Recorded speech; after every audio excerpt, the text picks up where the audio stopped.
मत्ती 7:21, जो मुझसे प्रभु यीशु मसीह स्वयं बोल रहे हैं यहाँ पर, जो मुझसे हे प्रभु कहता है, ये प्रभु कहता है, उनमें से हर एक स्वर्ग के राज्य में प्रवेश न करेगा। उनमें से हर एक स्वर्ग के राज्य में प्रवेश न करेगा। क्या बात कह दिया प्रभु ने। मैं प्रभु से पूछना चाहता, प्रभु उसके कदमों में गिर के बोल रहा है, कैसे मैं आपको प्रभु मान रहा है, लेकिन फिर भी आप बोल रहा है कि मैं तेरे स्वर्ग के राज्य में प्रवेश नहीं करेगा। क्यों नहीं? प्रभु तो मान रहा है, उसका कारण है। अभी ये सारे वचन कई लोग जो हैं लेके सिखाते हैं और नेगेटिव चीज में चले जाते हैं। क्या सिखाते हैं उनको खुद को ही मालूम नहीं। ये वचन को लेके पुराना नियम में चले जाते हैं, जबकि ये वचन और पुराना वचन में कोई कनेक्शन ही नहीं है कि प्रभु आपको काट डालेगा, मार डालेगा, छाट डालेगा। ये नहीं, वो बात नहीं हो रही यहाँ पर प्रभु कुछ अद्भुत चीज बता रहा है कि कलीसिया में ये चीज होना चाहिए। गौर से सुनना। यहाँ पर जो बोला, जो मुझसे ये प्रभु कहता है, उनमें से हर एक स्वर्ग के राज्य में प्रवेश ना करेंगे। यहाँ पर बहुत सारी चीजें जो देखने लायक है। 3 चीजें जो खास कर है। एक है उसका ढांचा है, प्रभु शब्द को समझना। दूसरा है स्वर्ग के राज्य क्या है उसको जानना। तीसरा है प्रभु पिता की इच्छा क्या है उसको जानना। सबसे पहले प्रभु बोलने का मतलब, प्रभु का अर्थ क्या है? कुरियोस, कैरोस, उसका अर्थ है सबका सब कुछ। जब आप बोल रहे हैं यीशु मेरा प्रभु है, उसका मतलब आपने घोषणा कर दिया कि यीशु आपका जीवन का सबका सब कुछ हो गया। आमीन। आप उसके बाहर आपको जिंदगी चल ही नहीं सकते। आपके शादी उस प्रभु के अंदर प्रबलता में है, आपके बच्चे उस प्रबलता में है, आपके जाना उस प्रबलता में, आपकी सोच उस प्रबलता में आ गया। आप कोई भी चीज उस प्रबलता के बाहर जाके करेंगे नहीं। लेकिन ये व्यक्ति जो बोल रहा है ये प्रभु कहता है, कहने के लिए कह रहा है, लेकिन वो प्रभु का अर्थ ही समझा नहीं। अब कुछ चीज खरीदेगा, प्रभु की इच्छा के मुताबिक ही खरीदेगा। प्रबलता में, उसकी प्रबलता में, यीशु मसीह की प्रबलता में ही करके खरीदेगा।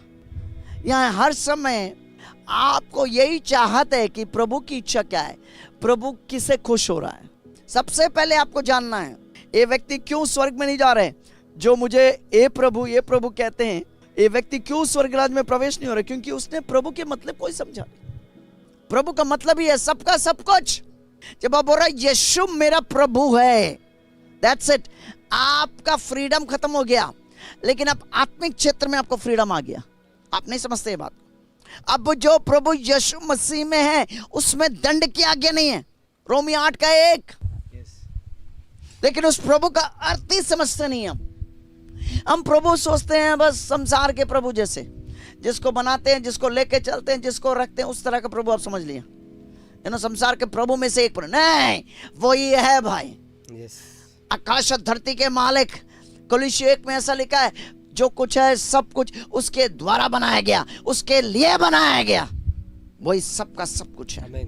अब जैसे आप उसको बोला प्रभु, बस आपका सब कुछ खत्म हो गया।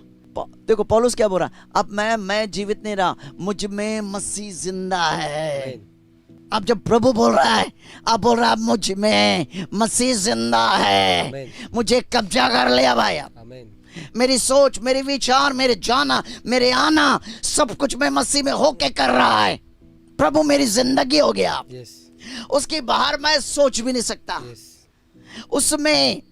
आमीन। इसलिए प्रेतों के काम में इस तरह लिखा, पौलुस बोल रहा था कि तुम उसी में चलते फिरते हैं, उसी के वंश है।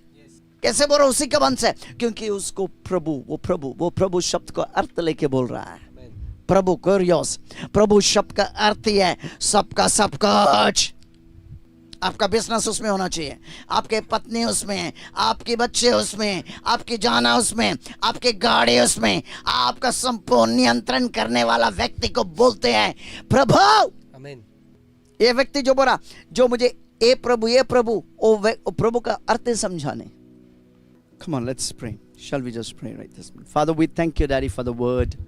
पिता हम आज के वचन के लिए धन्यवाद करते We हैं। pray for everyone who's heard to the word of God. जितने लोगों ने वचन को सुना प्रभु, We thank you for your presence upon their lives. प्रभु आपकी उपस्थिति उनके जीवन में होने के लिए हम आपको धन्यवाद करते हैं। Lord, I pray today's word will go deep into their being, O God. और मैं प्रार्थना करता हूँ कि आज का वचन उनकी गहराई में, अंदरूनी अस्तित्व में जाएगा प्रभु, They will never be the same, O और God. वो फिर एक समान नहीं रहेंगे, Oh God, they'll be, oh God, shake the world upside down, oh God. और वो इस संसार को ऊपर नीचे हिलाएंगे। Thank you, Daddy, for your presence, oh God. प्रभु आपकी उपस्थिति के लिए धन्यवाद। We bless each one of our sons and daughters, oh God. प्रभु हम अपने सारे बेटा बेटी को आशीष देते हैं। You will beautify them from inside, oh God. प्रभु आप उन्हें अंदर से शोभायमान करेंगे, You will bless them, oh God. आप उन्हें आशीष देंगे, In everything that they touch, they will be the head and never the tail.